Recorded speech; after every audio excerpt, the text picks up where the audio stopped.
Hello everyone, welcome back to another episode of These Homesteads. My name's Derek, and today we're going to be continuing on with the last video a little bit.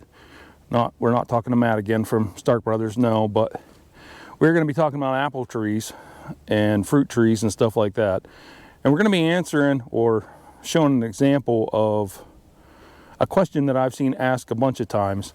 I've seen a bunch of people ask, like, should I, in those first couple years that an apple tree or whatever has been planted, should I pick the fruit or should I let it go ahead and fruit out like it normally would? Like, should I pinch off the buds and keep it from fruiting, or should I go ahead and let it fruit?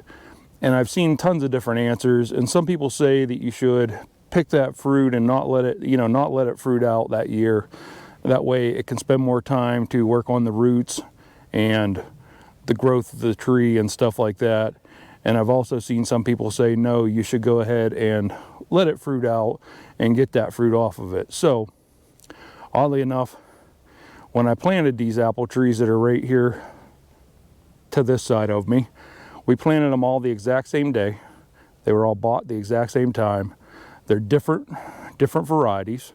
So I have Honeycrisp, I have Red Delicious, and I have Macintosh. And I'm going to show you the difference between trees that were allowed to fruit versus trees that didn't get the fruit, and the growth difference in those trees. So that's what we're getting ready to go over here today real quick. Also, huge announcement. Stay tuned till the end. We're doing another contest. I'll let you know what that's for here in just a minute. So first, let's go over these trees real quick. So the first one we're going to go look at is the Honeycrisp. So the Honeycrisp tree this year, I did actually let it fruit out. Granted, it didn't have much. It only had 4 apples on it. But what I'm seeing the difference of between this Honeycrisp tree, and we're going to go to it right here. Oop, nope, we're going to go to it right here because the sun's in the way if we go the other way. So I know it's probably sort of hard for you to see, but this is the Honeycrisp tree right here.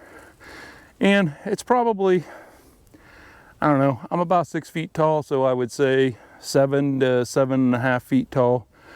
I got 4 apples off of it this year. They weren't the greatest, they weren't the biggest or anything like that. I saw them on there, and honestly, I love Honeycrisp apples, so I went ahead and let them stay on this year. I didn't pick them off. I should have, but I didn't pick them off. What ended up happening was this tree really only grew probably 6 inches or so this year. Is about all the more height we got out of that tree this year, growth wise, because it was putting its energy into the fruit production. So should I have picked those fruit, let the tree get a little more growth and grow up? Well, in a second, we're going to go look at the Macintosh apple tree that I didn't let fruit this year, and I'll show you the difference between it. Remember, we're talking 7 or so feet tall. Now we'll walk down here and look at the Macintosh tree, and then we'll come back to look at that Red Delicious that we just walked past. So here is, I can't even get to the top of it. This is the Macintosh tree that I didn't let fruit out this year. And I mean, that thing, it has to be at least 10 feet, if not more. And the majority of that, both of these trees, both this Macintosh and that Honeycrisp, were all 3 starting out pretty much identical this spring. They all 3 started, the Red Delicious was also in there too. All 3 of these trees pretty much started at the exact same height at the beginning of spring. So this thing really just took off height-wise because it wasn't putting any of its energy into producing fruit because it didn't have any fruit. Unfortunately, because it had blossomed and we got hit with the storm, and it sort of took out the trees, the fruit. So we didn't get any fruit off of it this year, but it put all that energy into growing the tree. So hopefully in the next year or two, I'll actually have a spring where it doesn't take out my fruit, and I'll be able to actually get some apples off of this tree and see how they do. But I just can't believe, I mean, that tree is huge compared to the other one. So now let's go look at our little Red Delicious. This Red Delicious, I feel so bad for it. I don't know what happened, but the Red Delicious is right here. And as you can see, I mean, it just barely comes over my shoulder. So this is pretty much the top of it right here. So what happened with it was when we got that cold snap, it was in the same boat as the Macintosh tree right there. It had already budded out, was blossoming, all that good stuff. Then we got hit with that freak storm. It snowed, it froze, all that stuff. And this tree pretty much went dormant then and stayed dormant all summer long. The leaves didn't come out. The leaves actually just came out. You see leaves on it now. These leaves actually just came out probably within the past 2 months. When I moved that other tree about 2 months ago that used to be back over there, that's when these leaves started coming out. So I'm hoping it doesn't totally mess this tree up. I don't know. We'll see. Fingers are crossed that next year it'll come back and it'll actually be in good shape and take off and do what it's supposed to do. But we'll see what happens. But again, I mean, just look at the difference here between this Honeycrisp, which, like I said, the top of the Honeycrisp is right here. So, like I said, probably 7.5 feet tall. And then that tree right there that's at least, I mean, it has to be close to 10 feet, if not more, to the top of that tree already. So now, one of the things I'm gonna have to look at doing for next year is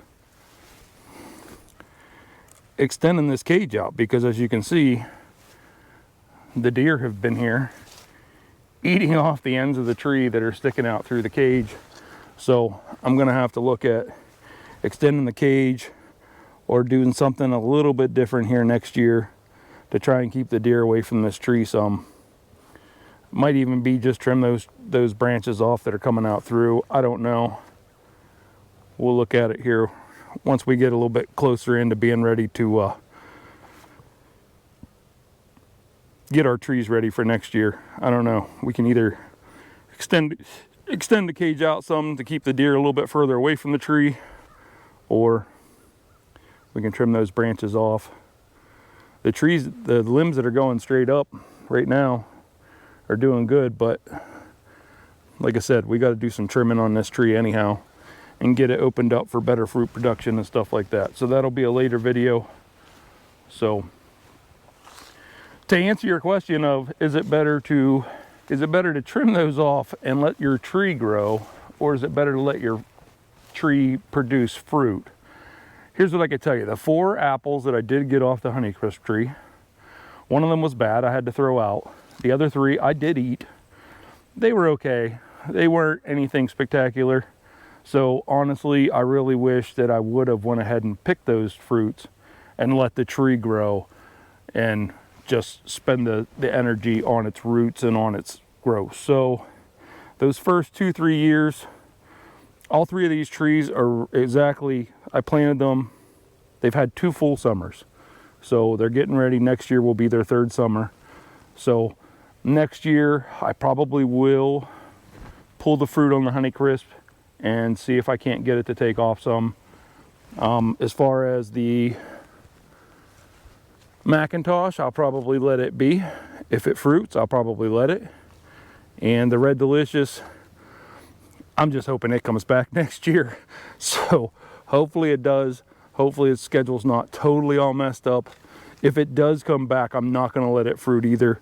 I'm going to pick the fruit off and try and let it put that energy into catching up to its brothers and sisters off to the side. So, all right, so we're almost 10 minutes in right now. Let's go into our contest. Let's figure out what is this contest for. Well, I told you guys whenever I announced the contest winner for the Harvest Moon Giveaway 21 that once we reach 200 subscribers, we'd be doing another contest. So we're getting ready to do another contest for the 200 subscribers. This contest I'm gonna ask you a question here, and I just need an answer from you. And then let's see, it's November. I'm thinking December 1st. December 1st, 2021, that's when this contest will end. So as long as you have your answer in by December 1st, 2021, then you'll be entered to win this contest. So the contest is for 200 subscribers, and the question that I'm going to ask you to answer is, okay, and now for the contest giveaway that we're going to do. First off, let's go over the rules. Must be 18 to enter. This contest is not affiliated with YouTube in any way. They're not sponsoring it. They're not endorsing it. They're not doing anything. This is just me doing this contest. You have to be a resident of the United States or Canada, somewhere that I can get mail to you, because what you win is going to come in the mail. The prize is on my head. So not this particular one. I have other ones brand new. Sooner or later here, I will be opening a little online store where you can get some merchandise. I got these hats, I got some t-shirts, got stickers on the way. So sooner or later we'll be doing that. So that is going to be the prize, is right here. What you have to do to enter this contest, leave a comment down below about what is your favorite recipe for apples. Since we were talking about apple trees, we're going to do, what's your favorite recipe for apples? Is it apple crisp? Is it apple pie? Is it, I don't know. What is it? It could be anything. Applesauce, apple butter, apple bread. I mean, there could be a ton of stuff. And if you want to share that, down in the description of this video is my email address. So if you have a recipe that you want to share, put it down below. Get my email address out of the description of this video, and you'll be able to shoot me an email with the recipe. And if it's something good, who knows? Maybe I'll share it later on one of my videos. So, all right. Hey, if you enjoy this type of content, hit that like button, click subscribe, share this video with your friends. All right. Have a good day.